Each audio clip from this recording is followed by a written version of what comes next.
I'm not saying it is the strong delusion. I'm asking if it is. It's a pretty good candidate when you go through it. I just did a search the other day on my phone. I was just sitting there. What is the speed of this alleged orbit? Because I keep hearing this all the time. Well, no, circle. He's talking about that's the circle of the orbit of the Earth. That's what that whole video was in response to. And I'm like, okay, what is the speed of the Earth going around the sun, supposedly? And it's cleverly disguised as 18.5 miles per second when you search for it. 18.5 miles per second. So I'm like, 18.5 times 60 seconds times 60 minutes, 66,600 miles per hour. Interesting. Supposedly, this globe that we're on is 25,000 miles in circumference, which amounts to 8 inches per mile squared is the math. 8 inches, of course, being 0.666 of a foot. 10 miles being 66.666 feet. 100 being, you're getting to see a pattern here. The tilt of the Earth, I looked that up. Okay, the tilt of the Earth, 23.5 degrees, 23.4, depending on who you read. The sources that I looked at were government sources. They were saying 23.4. 23.4 off of center. If you have a 90-degree angle, 90 subtract 23.4, 66.6. It's probably all just a coincidence. Maybe it is. This other guy who believes in the globe, I know I'm crazy. I told you, don't believe me. Remember the slide with the tinfoil hat? Or let's just say things that make you go, This other guy who believes in the globe, it created this graphic, and I saw it on his website, godtype.com, and he was saying all of these distances in nautical miles from various points of on Antarctica to the Jerusalem, to the Vatican obelisk, to Washington, are 6,660 nautical miles. I'm like, okay, whatever. Godtype.com. It's up in the top corner there. He believes in the globe, and the tap dance he does around this to say that, that's whatever. I'm like, okay, dude, yeah, sure. The number of the beast is 666. So, most of us, the understanding we have of our globe comes from this organization right here, or organizations affiliated with them, or organizations that promote their work. Like the picture you've seen in every one of your textbooks from Apollo 17. Should we trust this organization? I didn't put all the slides in here that I wanted to. I had to cut it down for time. But just look into Jack Parsons, JPL. He's the founder of Jet Propulsion Laboratory. That dude was a hardcore Satanist occultist. He was the disciple of Aleister Crowley. You guys know who he is? Who fashioned himself as the beast. He referred to himself as the beast. And Parsons was his disciple next to, who's the heir apparent. And he gets out there in the area that became known as Area 51. He's working together with L. Ron Hubbard, another freak that creates a cult called Scientology. They're out there doing ceremonial sex magic rituals out there to try to bring about the spirit of Babylon. That's what leads into NASA. And then when you get to the formation of NASA, you got more than 1,600 Nazis escaped the judgment that they deserved and found refuge in America. A group of 104 German rocket scientists, including Werner von Braun, Ludwig Roth, Arthur Rudolph, are pictured here at Fort Bliss, Texas in 1946. Many had worked to develop the V-2 rocket at Peenemünde, Germany, and came to the United States after World War II, subsequently working on various rockets, including the Explorer 1 space rocket and, of course, the Saturn V rocket at NASA. These are the people who founded NASA, and then they put Freemasons in charge of the whole thing. You look at the heads of NASA that were like 32nd, 33-degree Masons, and then why is it that all of our astronauts have to be Freemasons or associated with Freemasons or have parents that were Freemasons or be in the military? That's the foundation of the organization that so many are putting so much trust in. What does the scripture say about the commandments, right? First one, thou shalt have no other gods before me. So what do? All of their missions are named after gods. Mercury, right? You got Gemini, follow that. The Gemini missions. And then, of course, we have Apollo. It's interesting that only 6 missions allegedly made it to the moon with 2 men walking on the moon. 6 times 2 is 12. So we have the 12 apostles of Apollo are the ones spreading the message that here's a picture of Earth from the moon. When you look into Apollo, specifically those that claim to land on the moon, I could spend an entire weekend going through that stuff. But there are a lot of resources that you can look into. One of them being aulis.com, AULIS. These are PhD level people going through the footage, going through, looking at the pictures, looking at stuff, and just shredding the Apollo missions. I was invited to speak in Amsterdam several months back, almost a year ago now, I think.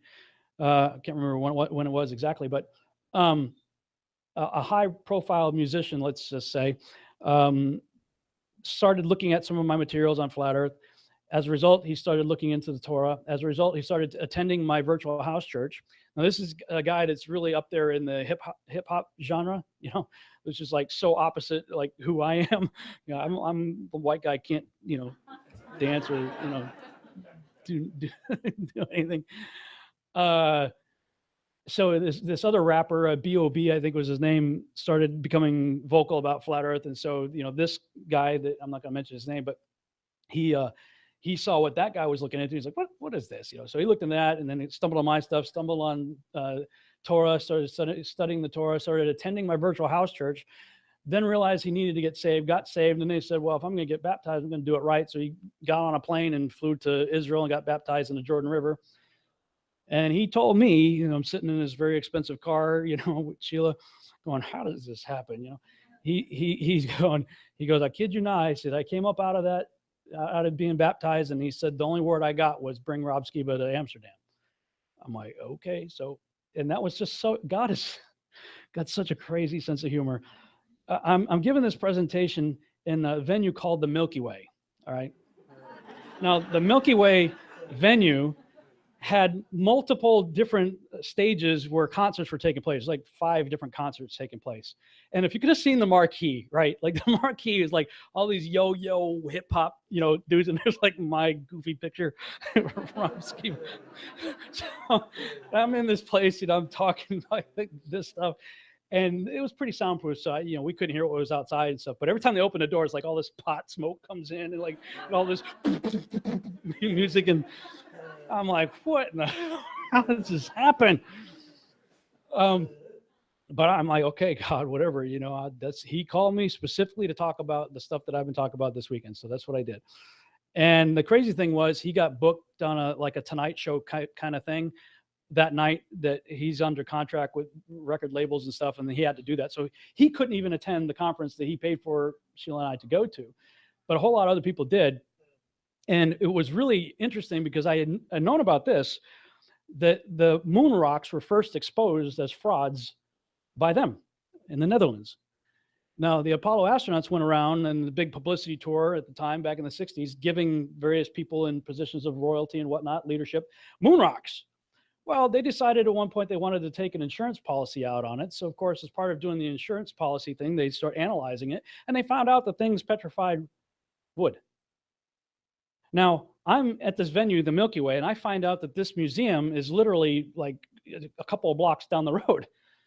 So I'm going to go there. So Sheila and I went there, and we get to the information desk, and they weren't even aware that they had the thing. I'm like, this is supposed to be one of the most significant achievements of all of humanity. You would think you'd have that center display with, like a halo right over it, and the angels floating over it, pointing at it. Like, look at what we did, No, they had it tucked away in a warehouse somewhere, like in Indiana Jones, They said that. It's tucked away in a warehouse. You have to get special appointment and blah, blah, blah. She had to actually look it up. They had it. But I just thought it was rather poetic that here I'm, the whole series of events that led me there, what I was talking about, and that was right down the street.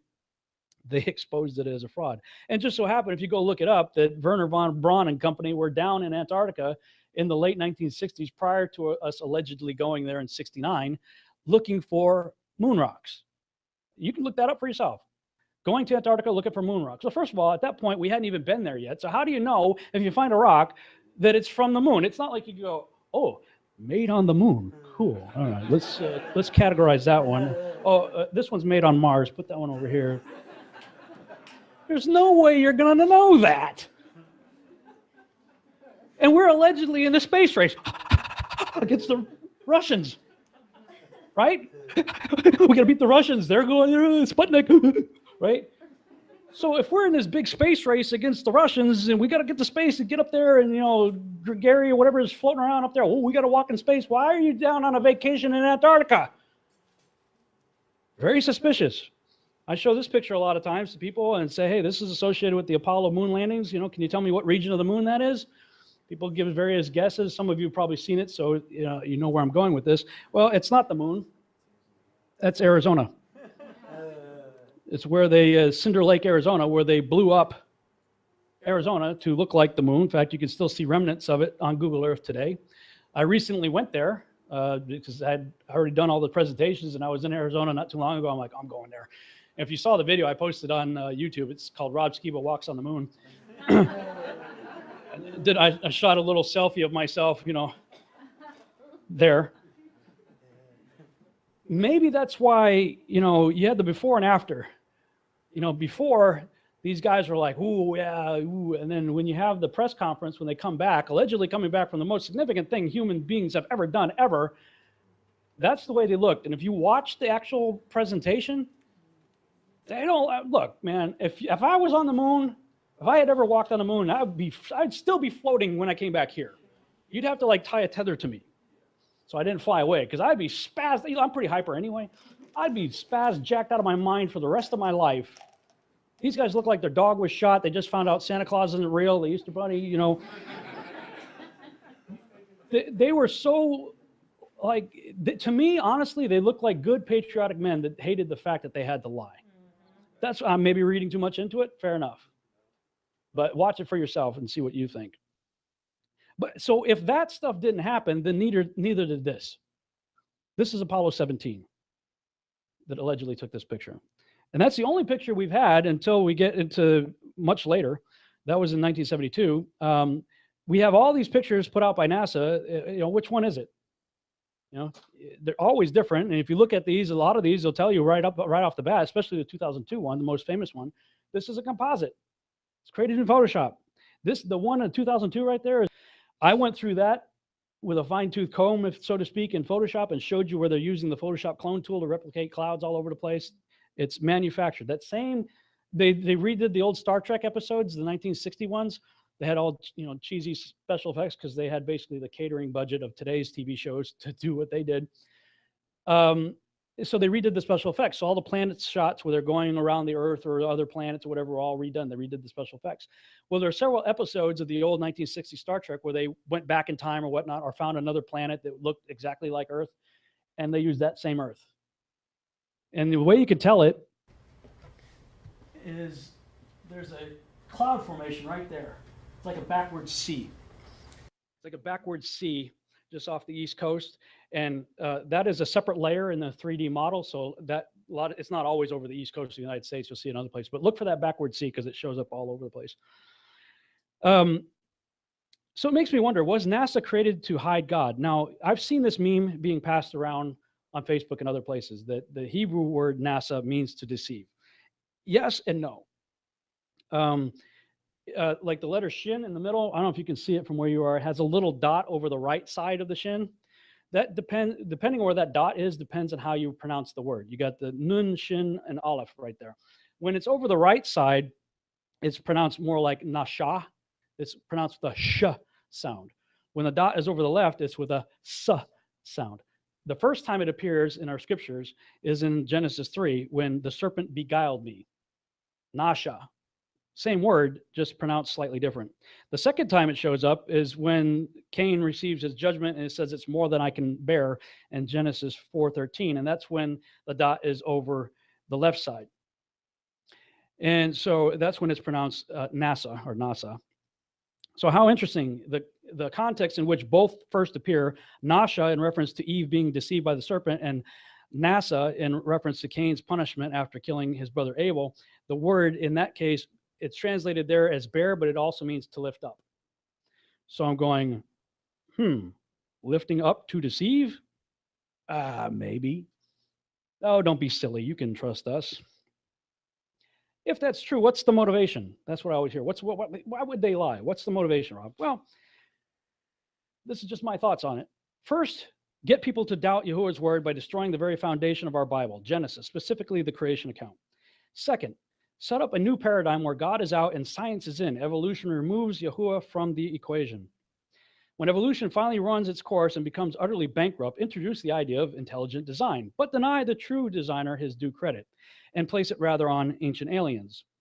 4, promote the ancient alien theme as much as possible in all forms of media by perpetuating the concept of Earth as a tiny blue marble, insignificant blue marble, by the way, orbiting an average sun in an average galaxy among trillions of other galaxies in an ever-expanding universe. With so much potential for life to exist in such a vast expanse, the idea of ancient aliens or ancient scientists, alien scientists, being our creators seems a lot more plausible over time and heavy indoctrination. The stage is set for our alien creators to return and bestow upon us their miraculous signs and wonders in order to convince us all the more that all religions are false. We then put our trust in them. Finally, when Christ does return, we are all convinced that he is the enemy and our united world gathers together to make war with him.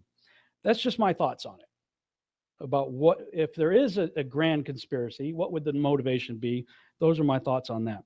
So let's tie it all together now. Tying it all together, a most peculiar timeline. So we have God creates the world in 6 literal days, describing essentially a snow globe enclosed world cosmology. Shortly after Adam and Eve are placed in the Garden of Eden, a serpent deceives them into disobeying Yahuwah, and a seed war begins. Cain kills his brother Abel. Seth replaces Abel, and the messianic seed is to come from his line. Plan B, corrupt the seed line. The Genesis 6 experiment occurs. Over a 1,200-year time period, all flesh becomes corrupted through various forms of Nephilim hybridization. Yahuwah destroys the whole world with a flood, preserving only those who made it onto Noah's ark. The whole earth is populated by Noah's 3 sons. In 1908 AM, or a year since creation, Nimrod is born. Abram is born in 1948 AM, and the seed war continues with 2 human players on the cosmic chessboard, Nimrod versus Abraham. Nimrod builds a tower in order to reach into heaven and ultimately attempts to kill Yahuwah.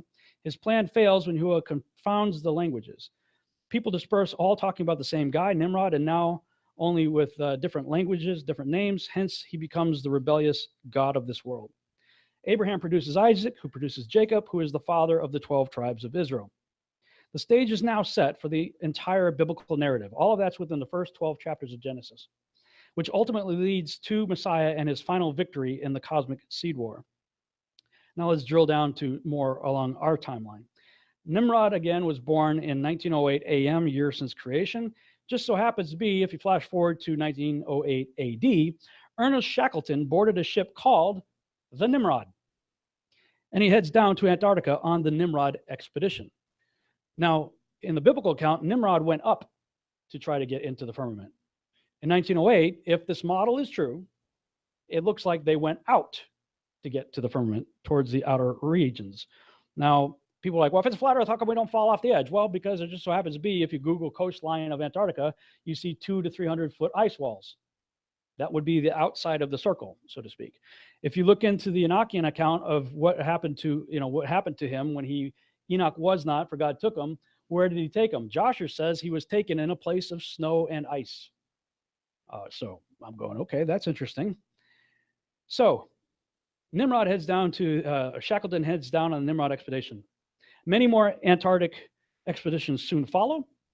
In 1931, a guy named Auguste Piccard, who was a scientist, shoots himself up into the stratosphere. He got to nearly 52,000 feet, first guy to get that high, in a metal ball hanging from a balloon, and comes back describing, for Popular Science magazine no less, the Earth as a flat disk with upturned edges. That was his description of what he saw. During World War II, the Nazis become obsessed with the occult and Antarctica. Just look into the Nazis and what they were doing down there. After World War II, the rest of the world suddenly becomes obsessed with Antarctica as well. Enter Admiral Byrd. He's an interesting character who allegedly flew to the North Pole region in the late 1940s, and he came back claiming to have found the entrance to Inner Earth, Agartha. Now, this is a highly decorated, he's the youngest admiral in the U.S. military. Comes back talking about this in his diaries. The Babylon Working I told you about earlier takes place in 1946, along with L. Ron Hubbard, the founder of Scientology. JPL founder Jack Parsons, who was a disciple of Aleister Crowley, engages in ritualistic sex magic in order to incarnate a moon child with the Scarlet Woman named Babylon. Byrd then goes to Antarctica, leading Operation High Jump in 1947, Why is it called Operation High Jump? Well, you got to jump up. You got to get over that big ice wall there. What else happened in 1947? Lots of interesting things happened in 1947. Among them, the founding of the International Monetary Fund, the start of Jewish immigration to the land of Israel. A young Bedouin shepherd discovers the Dead Sea Scrolls. That's when he chucks a rock in there. Here's a crack, goes in there, finds the scrolls. And then we have the alleged UFO crash near Roswell, New Mexico, all happening at that same time period. A nation calling itself Israel is established in 1948.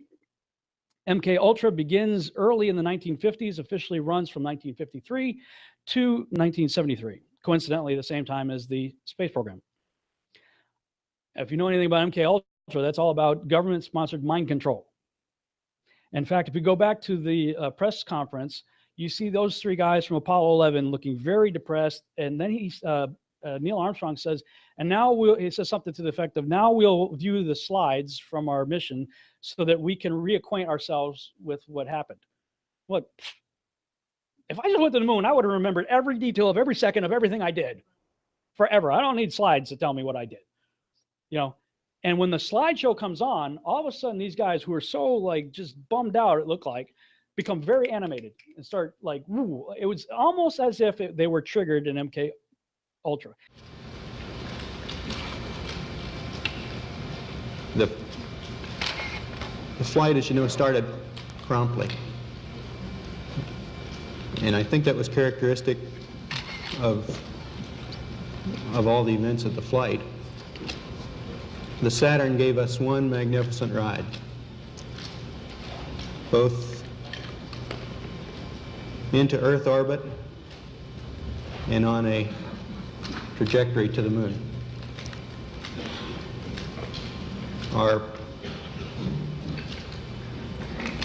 Our memory of that actually differs little from the reports that you have all heard from those previous Saturn V flights, and the previous flights served us well in preparation for this flight in the boost as well as the subsequent phases.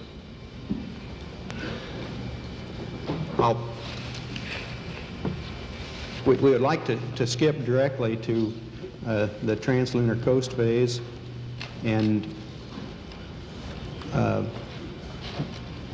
remind ourselves of the long chain of events that actually permitted a landing, starting with the undockings, the transposition and docking sequence. In the final phases of descent, after a number of program alarms, we looked at the landing area and found a very large crater just in the very left top corner of the picture. The camera is located in the right window and looks to the right, and it just barely sees this boulder field we're passing over right now. We're at 400 feet and those boulders are about 10 feet across. This was the area which we decided we would not go into, extended the range downrange, and saw this crater, which we passed over, this 80-foot crater, in the final phases of descent and later took some pictures of. Is it a coincidence that MK Ultra was going through its height of its program at the same time as the Apollo program? I don't think so. Operation Deep Freeze takes place in Antarctica 1955 through 56.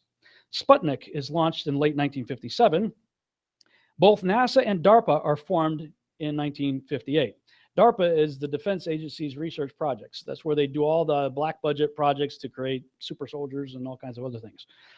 DARPA and NASA created the same year. This is like after Operation Deep Freeze, all these people go down to Antarctica and then something happens. Everybody pulls out of there and they decide they have to set up the Antarctic Treaty.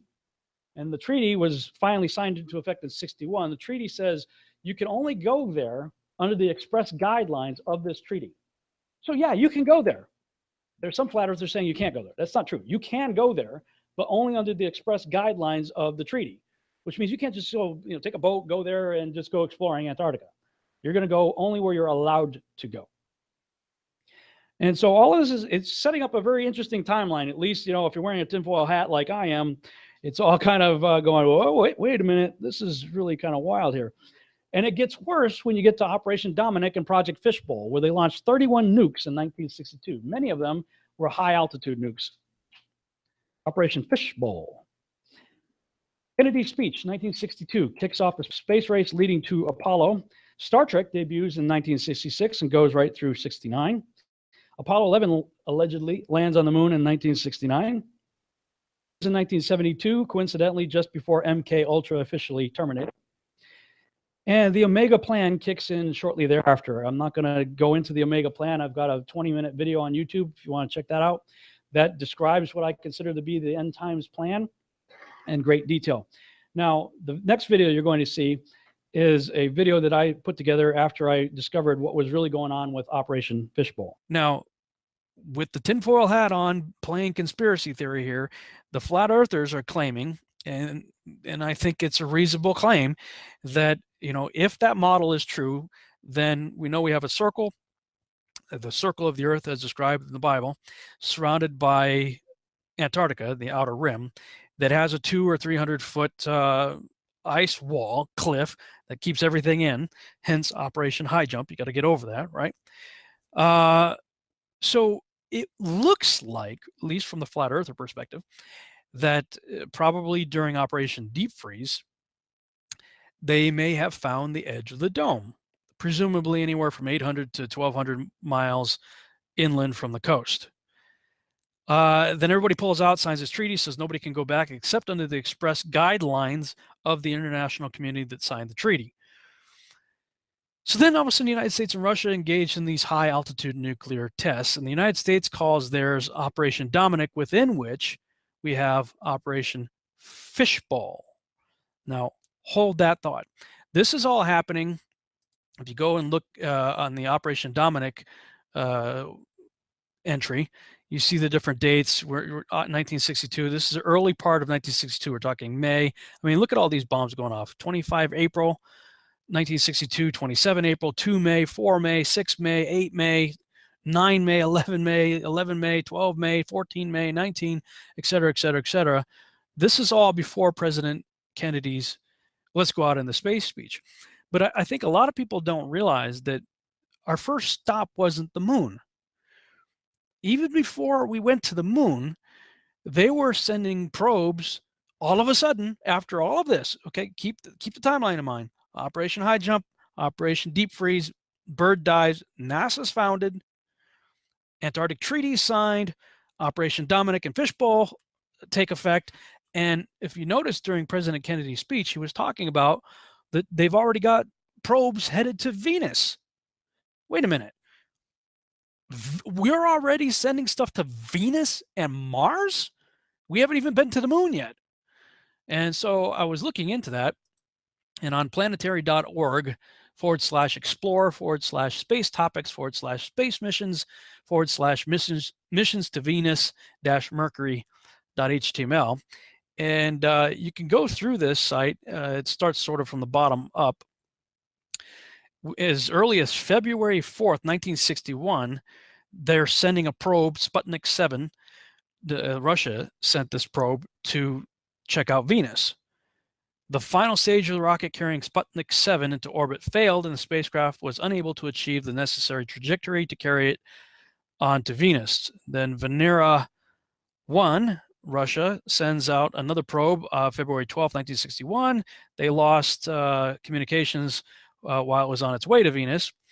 Then NASA sends up Mariner 1, July 22nd, 1962.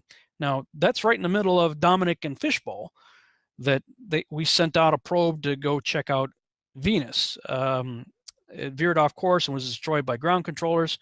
So then Russia sends up another one, Sputnik 19, August 25th, 1962. The spacecraft made it into orbit, but the rocket's last stage failed, and Sputnik 19 was unable to achieve its Venus trajectory and re-entered the Earth's atmosphere 3 days later. NASA, August 27th, 1962, sends its probe. It says Mariner 2 was the first spacecraft to successfully fly by Venus at an altitude of 34,773 kilometers. The spacecraft discovered ground temperatures, blah, blah, blah. Okay, so This is during the time period that between August 27th, 1962 and December 14th, 1962, that we had President Kennedy's speech on September 12th, 1962.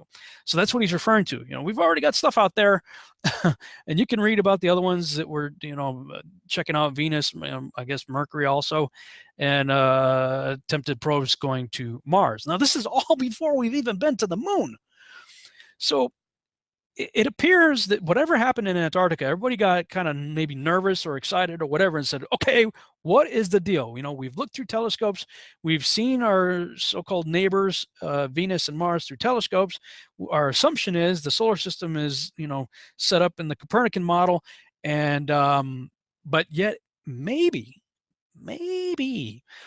they found a dome and they started to question all that. So the first thing they do is send out probes to go, wait a minute, what in the world? If we're in a dome, how high does this thing go? So they start launching high altitude nuclear bombs. And if you look at the videos on Operation Fishbowl and Starfish Prime and all those high altitude tests, I mean, it looks like they're hitting something up there.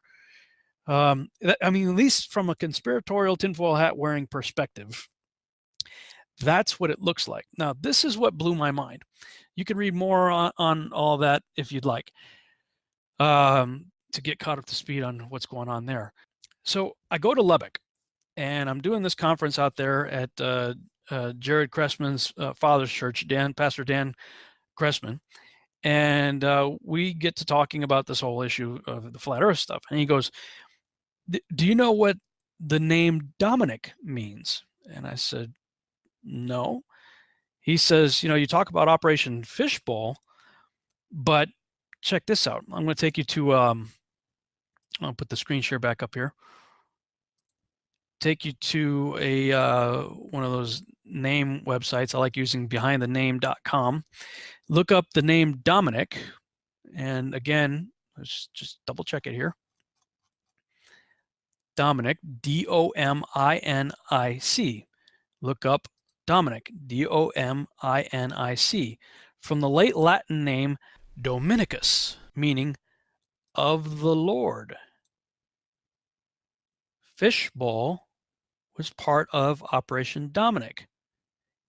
It looks like they are sending high altitude nuclear bombs to test the fishbowl of the Lord, i.e. the firmament. Yeah, this is definitely one of those things to make you go,